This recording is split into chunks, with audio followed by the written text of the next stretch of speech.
دوستو، آج کی اس ویڈیو میں ہم آپ کو ایک ایسی بیوی کا واقعہ سنانے والے ہیں جو کئی دن تک اپنے شوہر کی قبر پر بیٹھ کر روتی رہی۔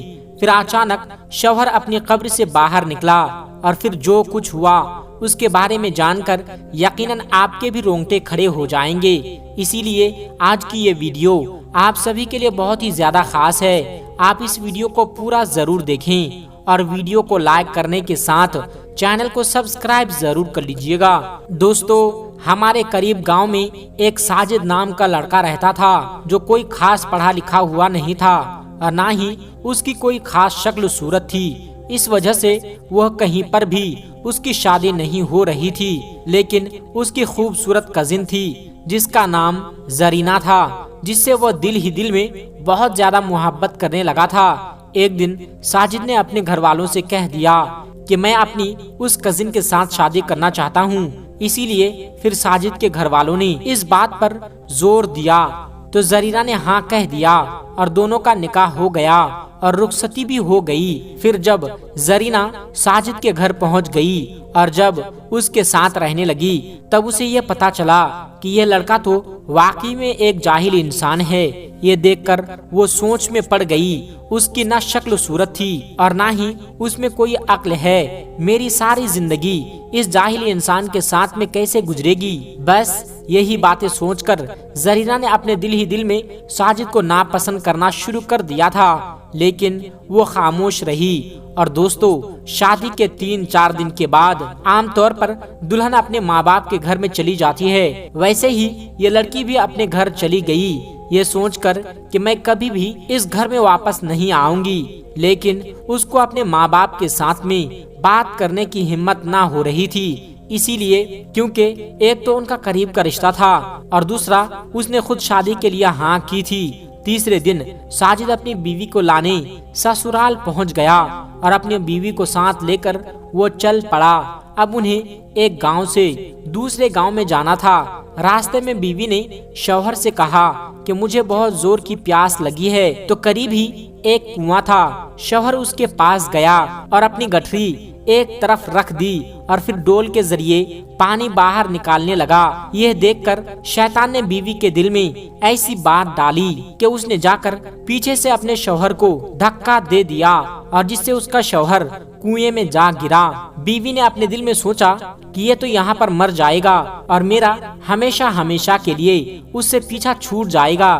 ایسی باتیں سوچتی ہوئی وہ واپس اپنے باپ کے گھر چلی گئی اور اس نے جا کر عورتوں والے نخرے کرنے شروع کر دیے۔ وہ روتی ہوئی اپنے گھر پہنچی۔ باپ نے جب اپنی بیٹی کو روتے ہوئے دیکھا تو اس نے پوچھا کہ بیٹی کیا ہو گیا ہے؟ تو اس پر بیٹی نے بتایا کہ میرا شوہر مجھے ایک جگہ پر بیٹھا کر پتہ نہیں کہاں چلا گیا تھا، کافی دیر انتظار کرنے کے بعد بھی وہ نہیں لوٹا، اسی لیے میں گھر واپس آ گئی ہوں۔ تو یہ سن کر باپ نے کہا وہ تو بہت بڑا بے وقوف انسان ہے، ہماری بیٹی کو اس طرح سے کیسے لاوارث چھوڑ کر چلا گیا؟ تو پیارے دوستو، یہ تو ہوئی ادھر کی بات، اب ادھر کی بات سنیے۔ جب اس کا شوہر پانی میں گرا تو اس نے اپنی جان بچانے کے لیے اپنے ہاتھ پاؤں مارے تو اس کا ایک ہاتھ اس رسی پر پڑ گیا جس کے ساتھ میں وہ ڈول بندھا ہوا تھا۔ اس نے اس رسی کو مضبوطی سے پکڑ لیا اور اس طرح سے وہ کنویں سے بچ گیا۔ تھوڑی دیر بعد اس نے ہمت کی اور آہستہ آہستہ اس رسی کے سہارے اوپر چڑھتا ہوا کنویں سے باہر نکل گیا۔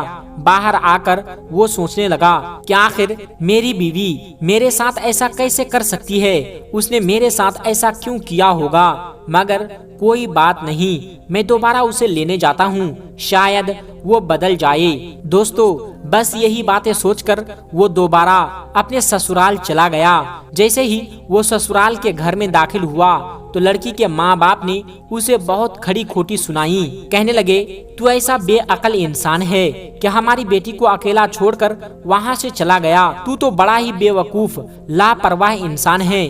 ہماری بیٹی کو اگر کچھ ہو جاتا تو اس طرح سے اس نے جو کچھ کہا اس نے خاموشی سے سنا، پھر آخر میں صرف اتنا ہی کہا مجھ سے بہت بڑی غلطی ہو گئی ہے، اب آگے ایسا نہیں ہوگا، آپ اپنی لڑکی کو میرے ساتھ بھیج دیں۔ جب لڑکی کے ماں باپ نے دیکھا کہ اس بات پر وہ بہت زیادہ شرمندہ ہو رہا ہے تو پھر انہوں نے اپنی بیٹی سے کہا، کوئی بات نہیں بیٹی، اب تم اس کے ساتھ میں چلی جاؤ، اب یہ ایسا نہیں کرے گا۔ اب اس کی بیوی پھر سے اس کے ساتھ تو چل پڑی، لیکن اس کے دل میں ایک بات بار بار آ رہی تھی اور وہ سوچنے لگی کہ اگر یہ ان پڑھ ہے، بے عقل ہے، اس کی شکل و صورت اچھی نہیں ہے، پر اس نے میرے ماں باپ کے سامنے میری عیب کو چھپایا، اس کا دل بہت بڑا ہے، اگر آج یہ میرے ماں باپ کے سامنے میری حرکتیں کھول دیتا تو میں اپنے ماں باپ کو منہ دکھانے کے قابل نہیں رہتی۔ بس اس بات سے بیوی کے دل میں ایسی محبت پیدا ہوئی کہ وہ اپنے کیے پر بہت ہی زیادہ شرمندہ ہوئی۔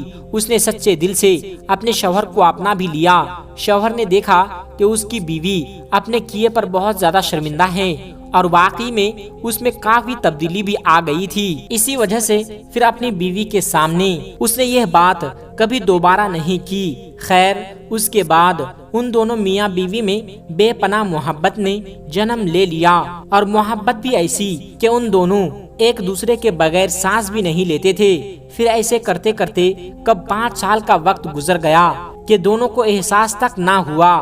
بس اب دونوں کی زندگی میں اگر کسی بات کی کمی تھی تو وہ تھی اولاد کی کمی۔ دونوں کو نیک اولاد کی خواہش تھی، مگر ہر کوشش کے بعد اللہ تبارک و تعالی نے ان کو اولاد سے نہیں نوازا۔ پھر ایک دن اللہ تبارک و تعالی نے ان کی یہ دعا بھی سن لی۔ دونوں میاں بیوی کے لیے وہ بے حد ہی خوشی کا دن تھا۔ جب بیوی کو معلوم ہوا کہ وہ حاملہ ہے تو اس کو ایسا لگا کہ جیسے اس کی زندگی مکمل ہو گئی ہو، لیکن دوستو اللہ تبارک و تعالی کو شاید کچھ اور ہی منظور تھا۔ 6 مہینے کے بعد ایک حادثے میں اچانک ساجد کا انتقال ہو گیا۔ شوہر کی اچانک موت سے بیوی کو گہرا صدمہ لگا اور اس کا رو رو کر برا حال ہو گیا۔ اس کی تو پوری زندگی ہی اجڑ چکی تھی۔ اس کو ایسا لگنے لگا تھا کہ جیسے وہ اب جی نہیں پائے گی، لیکن اس کے جینے کی آس اس کی کوکھ میں پلنے والا وہ بچہ تھا۔ اب اس کو اپنے اس بچے کے لیے جینا ہی تھا، کیونکہ بیوی اپنے شوہر کی آخری نشانی کو نہ صرف دنیا میں لانا چاہتی تھی بلکہ اسے پروان بھی چڑھانا چاہتی تھی۔ شوہر کو پھر قبرستان میں دفنا دیا گیا۔ یہ بیوی روزانہ اپنے شوہر کے قبر پر جاتی اور وہاں قرآن پاک کی تلاوت کرتی تھی۔ اب ہر روز قرآن پاک کی تلاوت کرنا اور رونا اس کا معمول بن گیا تھا۔ کوئی بھی دن ایسا نہیں ہوتا جب وہ اپنے شوہر کی قبر پر نہ جاتی تھی، اور اس طرح کرتے کرتے پورے 9 مہینے کا وقت بیت گیا۔ تو اب وہ وقت بھی آ چکا تھا جب اس کا بچہ کبھی بھی اس دنیا میں آ سکتا تھا۔ ایک دن ایسا ہوا کہ بیوی اپنے شوہر کی قبر پر بیٹھی رو رہی تھی تو تبھی اچانک سے اسے شدید درد ہونا شروع ہو گیا۔ درد اس قدر تیز ہونے لگا کہ وہیں پر اپنے شوہر کی قبر کے پاس میں گر گئی اور مدد کے لیے پکارنے لگی، مگر قبرستان میں دور دور تک کوئی بھی دکھائی نہیں دے رہا تھا جو اس کی مدد کے لیے وہاں پر آتا۔ درد سے اسے ایسا لگ رہا تھا کہ جیسے اس کا آخری وقت آ چکا ہے۔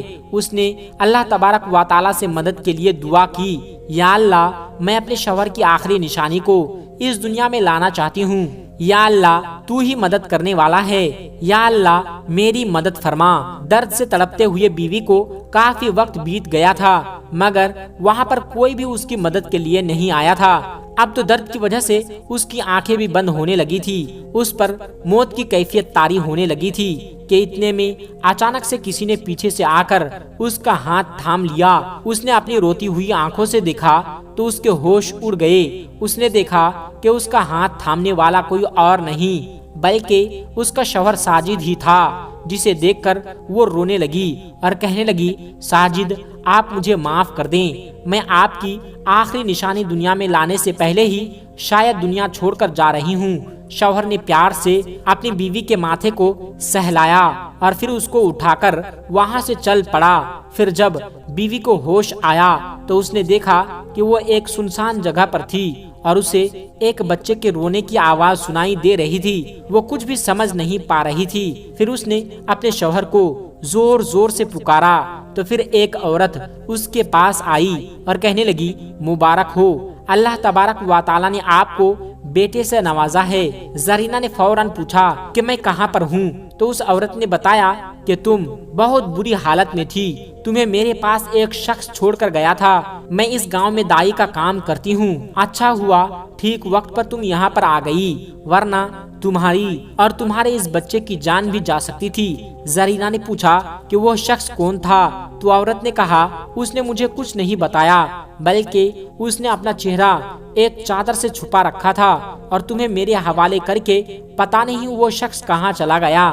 پیارے دوستو، وہ اجنبی شخص کون تھا؟ اس کا شوہر تھا یا پھر کوئی اور؟ زرینہ آج تک اس بات کو سمجھ نہیں پائی، لیکن ہاں جو بھی تھا وہ اللہ کی طرف سے غیبی مدد تھی۔ اس نے اپنے بیٹے کو دیکھا اور پھر سینے سے لگا کر پھوٹ پھوٹ کر رونے لگی اور اللہ کا شکر ادا کرنے لگی۔ آج سالوں بیت گئے لیکن زرینہ نے اپنے شوہر کی قبر پر جانا آج تک نہیں چھوڑا۔ زرینہ آج تک اپنے شوہر کو نہیں بھول پائی۔ وہ خوش ہے کہ اس کے شوہر کی آخری نشانی یعنی کہ اس کا بیٹا اس کے ساتھ میں ہے۔ تو دوستو، اس ویڈیو کے بارے میں آپ کی کیا رائے ہے؟ کمنٹ باکس میں اپنی رائے کا اظہار ضرور کیجیے گا۔ ملتے ہیں ایک پھر نئی ویڈیو کے ساتھ۔ السلام علیکم ورحمۃ اللہ وبرکاتہ۔